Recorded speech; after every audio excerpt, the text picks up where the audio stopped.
Hey everyone, welcome to my channel if you're new, or welcome back if you're not.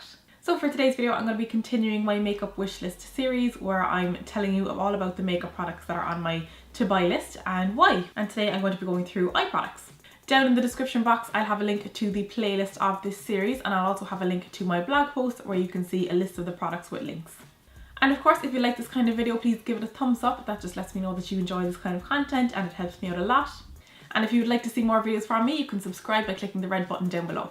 So with all that said, let's jump into it. Now, if you haven't seen my previous makeup wish list videos, I'll just let you know that I am reading my list off of my laptop so that I can see my list of products, and so I can also pull up websites and to give you more information about the products. So that's why I will be looking down a lot as well. So the first product on my list is the Juvia's Place Saharan palette. Juvia's Place was first introduced to me, and I think to a lot of people, by Nikki Tutorials. She has featured a lot of their eyeshadows and palettes in her videos and on her Snapchat and stuff. And then since she kind of brought them to the forefront, I have seen some other reviews from other people praising their eyeshadows as well. So I looked into their palettes and this one caught my eye, the Saharan palette. So it's more of a warm palette. You get 12 colours, 4 of them are matte, which I appreciate. And I like the ones that they've chosen to be matte. They have a matte black, a matte kind of medium warm brown, a matte peachy orange and a matte deep orange. And then you do get a bunch of lovely shimmery colours. There's a really rich green in there as well, which I really like with those colours. And that palette retails for $25 from the Juvia's Place website. Next there's a palette from Saucebox Cosmetics, and this is the Etude palette, and basically it's just all matte neutrals. Now this has been on my list for a while, and I did think of taking it out since I got the Kat Von D Shade and Light palette, because that is also a matte neutral palette and that has more colours in it. But because it's something that I use so much, I wouldn't mind having another option, especially because these ones are refillable. You can take the pans out and replace them or change them for different colours, whereas the Kat Von D you can't, and I do worry about hitting pan on a couple of those colours that I use an awful lot. You get 8 colours in this one. There's they're all matte. So there's a white, a cream, like a deep warm red, a deep neutral brown, a light warmish brown, a black, a very cool grey toned taupey brown, and then a very light like transition neutral brown. So for me, even though I have something that kind of fits the same purpose, I feel like I would still get a lot of use out of them, and I really like the fact that I can change it out and I don't have to just buy a whole new palette if I want one shade. And that retails for $50 on the Saucebox Cosmetics website. So the next palette I have on my list is actually another all matte palette. This one is from Zoeva and it's called the Matte Spectrum. And I like this one because it's all matte and also it's a range of colours. It's not just neutrals or warms or cools, it's a mixture. And I would actually say it's more colourful than neutral, but not crazy vibrant colour, colour that you can really incorporate into kind of more everyday looks. So in this palette you get 15 shadows, and this one opens sideways, so it's like a little book, and it has the names of the shades or the numbers of the shades. And as I say, this one gives a nice range of, there's some lighter like highlight and transition shades, and then there's like warmer peachy, orangey, reddy shades, and then cooler green and kind of blue shades. And I just really like the fact that it's a nice range of colour, but they're not bright and vibrant and in your face. They're just a little bit more subdued. And actually now that I'm looking at it again, I really want to buy this one soon. And I just feel like that's not something that I have, and it's something that I would get a lot of use out of, especially in the kit. A lot of people will want to try a colour but kind of be a little bit timid about it and not want to go too crazy, so it's nice to have those kind of hints of colour and more subdued colours. And of course I'm sure I'd be able to create different looks myself out of it. And this one retails for €36.50 on the Zoeva website. Okay, the next palette is from Violet Voss, and it is the Ride or Die eyeshadow palette. Now I love these kind of bigger palettes like this that have a range of colours and tones, because I just love the idea of having everything in one palette, everything that you might want or need. However, I've actually yet to see a palette that I think truly does that. I think this really has a lot of different shades, but some are quite similar and I think could have been replaced with other things. I think it's missing some green shades in there. There is one called Paula that looks like it might be like a very light green, but I do think it could be rounded out a little bit better. However, it still is absolutely beautiful and there are some gorgeous shades in there. So you get 42 colours in this one and a range of finishes. So you have some very light shades and some transition-y shades, shimmers, mattes, an awful lot of warm colours, I will say that. Some nice neutrals as well, good browns, good matte browns, some like gunmetal silvery shades, 2 that look very similar from the picture anyway. I don't know how different they'd be on the eye. But this one is just a palette that really just like calls out to me and I just want to play with it and create from it. And not every palette will do that. Everyone's different, but yeah, not every palette will kind of inspire me and I'll see looks I want to create. Whereas this one does, and it does have an awful lot to do with kind of the arrangement of shadows in the palette.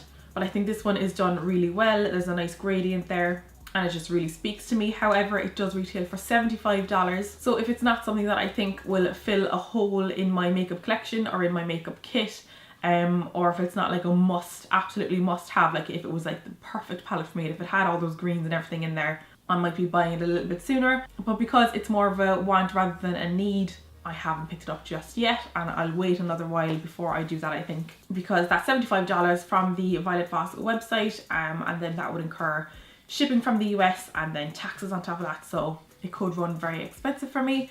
So that one is staying on the list for the moment, but it is just absolutely beautiful. Okay, the next thing that was on my list is kind of null and void now for the moment anyway, but it was one of the Lorac Mega Pro palettes.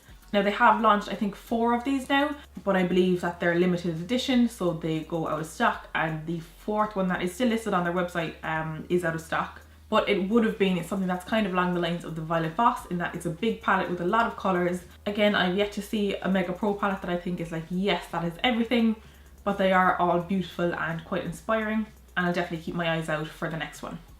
Okay, so before we move on away from the eyeshadow palettes, I forgot to mention the Sephora Pro editorial palette.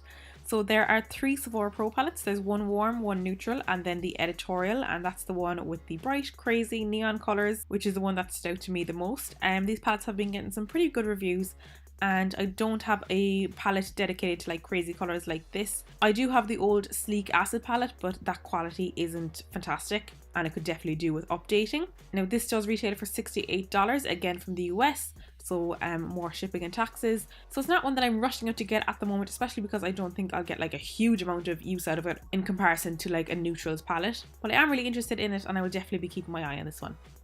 Okay, then into some individual shadows, and that is because I originally just had Makeup Geek shadows on my list because I have never bought them, but they have been on my list like since they came out. It's just I've never gotten around to actually going through the shades, picking some out.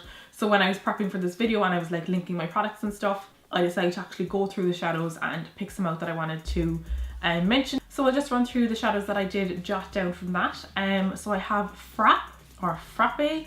It's described as a medium maple brown with a demi-matte finish. So a nice warm transition shade.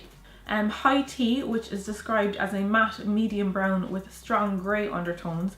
And I would actually describe it as, maybe I'm wrong, but from the picture and from some swatches that I was looking at, it looks more like a deep like olive green. Just kind of that real browny green colour. That's what it looks like anyway, but that's how I describe it rather than a grey brown. Concrete Jungle, which is a deep matte grey. Peach Smoothie, which is described as a soft peachy orange with a matte finish. So it's a nice peachy transition shade, and I think it seems to be a fair bit lighter than some of the peach colours that I already use as transitions. And it's something that I use an awful lot on myself and in my kit, so it'd be nice to have a different kind of a peach. Sorbet, which is described as a pastel melon pink with a matte finish.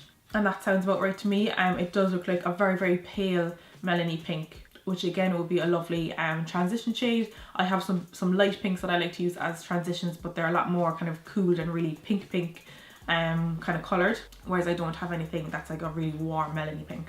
Tan Lines, which is described as a fawn brown with a matte finish.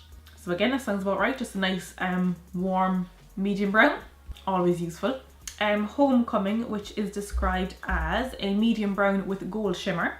And maybe it is, from the swatches, it looks like the shimmer is more silvery and the base is a little bit more pinky than just a splat medium brown, but that could just be the way it looks when like the light hits it or in pictures or whatever. But the reason I chose this one is because it looks along the same lines as some shades that I use an awful lot of my kit. It looks like a much deeper version of Sidecar from the Urban Decay Naked palette, and again it looks slightly deeper than 154 from Inglot. And I would describe those kind of colours as like a real neutral taupey shade with a lot of shimmer in, and I just think they look lovely as lid shades. So that one looked to me like it's kind of along the same lines, maybe a bit deeper, and it's one that I'd like to try out. And then a duochrome shade that I have written down is Secret Garden, and that's described as having a deep espresso base with a bright teal reflect. So it sounds like it's along the same lines as like MAC's Club, but from the swatches it looks to be deeper and less warm. Club had a real warm brown base to it, whereas this looks to be cooler. And I always love a good teal.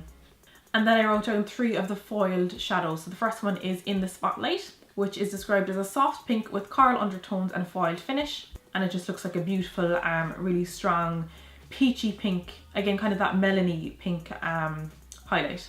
Flamethrower, which is described as a true brightened warm copper with a foiled finish, and that describes it perfectly. It's just a gorgeous, rich, shimmery copper.